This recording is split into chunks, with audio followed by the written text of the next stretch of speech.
Hello guys, आज की इस वीडियो में बात करेंगे अगर आपके पास कीपैड मोबाइल है और उसमें इनवैलिड सिम आ रहा है तो उसे कैसे ठीक कर सकते हो। तो ये अगर आपका कोई भी कंपनी का कीपैड मोबाइल है और जैसे कि जो सिम कार्ड आप लगाए हो और वहाँ पे आपका यहाँ पे इस तरह जैसे यहाँ पे जो नेटवर्क आना चाहिए वहाँ पे इनवैलिड शो हो रहा है कि क्या क्या कारण हो सकता है, ठीक ना।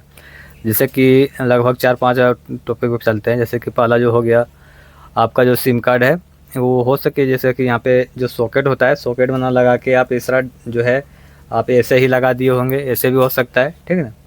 और पहला जो है कि आपको जो है इस तरह देख लेना है, एक बार मोबाइल को स्विच ऑफ करना है।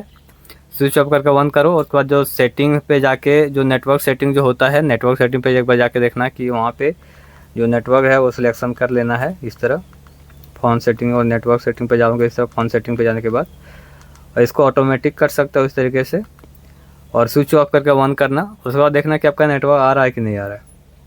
तो ये दोस्तों हो सकता है। दूसरा जो हो गया कि आपका जो सिम का जो सॉकेट है, अगर छोटा सॉकेट है तो ठीक है, ना तो बड़ा सॉकेट अगर होगा तो उसे बढ़िया से लगा लेना है, ठीक ना। बड़ा सॉकेट मार्केट में मिलता है या फिर आपका घर में होगा या फिर मोबाइल शॉप में आपको मिल जाएगा। अगर बड़ा सॉकेट अगर सिम कार्ड आपका लगता है तो वो आपको लगाना है, वो चीज़ करना है। उसके साथ ही अगर आपका ऐसे भी हो सकता है बहुत दिन से अगर आपका सिम कार्ड रखा हुआ होगा तो वो बंद हो जाता है, तो उसके कारण से भी इनवैलिड आता है।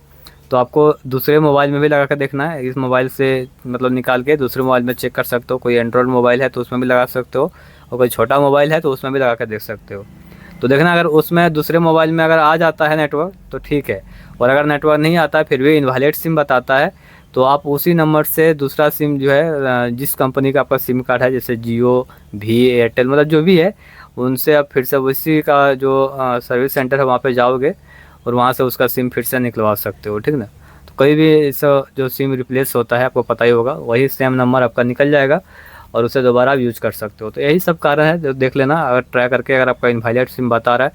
तो पहला हमने बताया कि मोबाइल को स्विच ऑफ करना, अगर छोटा सॉकेट है तो ठीक है, अन्यथा बड़ा सॉकेट होगा तो बड़ा सॉकेट एक तो ख़रीद लेना सिम वाला और उसको बढ़िया से लगा के देखना। फिर आपको देखना है फ़ोन को स्विच ऑफ करके बंद करके और फिर अगर नेटवर्क सिलेक्शन में जाके ऑटोमेटिक कर देना है उसको, वो भी करने के बाद। और तीसरा उन्होंने बताया कि अगर हो सकता है बहुत दिन से अगर आपका सिम कार्ड रखा हुआ रहता है तो वो बंद हो जाएगा, बंद हो जाने के कारण से भी इसका इनवैलिड बताता है। और कभी कभी ऐसे भी होता है कि सिम कार्ड में धूल मिट्टी जो है जम जाने के कारण से भी इस तरह होता है। तो सिम कार्ड को साफ़ पूरा कर लो बढ़िया से और फिर से लगा के देखना। तो इन सारी चीज़ों को अप्लाई करके देखना, अगर हो जाता है तो ठीक है, अगर नहीं होता है तो आप नया सिम कार्ड उसी नंबर का रिप्लेस करा सकते हो। उस जिस कंपनी में आपका सिम कार्ड है उसी पे जो है कहीं भी आपको मार्केट में मिल जाएगा या फिर कोई शॉप से निकलवा सकते हो। और अगर आपको कोई दिक्कत होता है तो कस्टमर केयर से बात करके उसके बारे में जानकारी ले सकते हो। अगर आपको यह वीडियो पसंद है तो लाइक करना, चैनल को सब्सक्राइब करके बेल आइकन दबाना। फिर मिलता है अगले वीडियो में। जय हिंद, वंदे मातरम।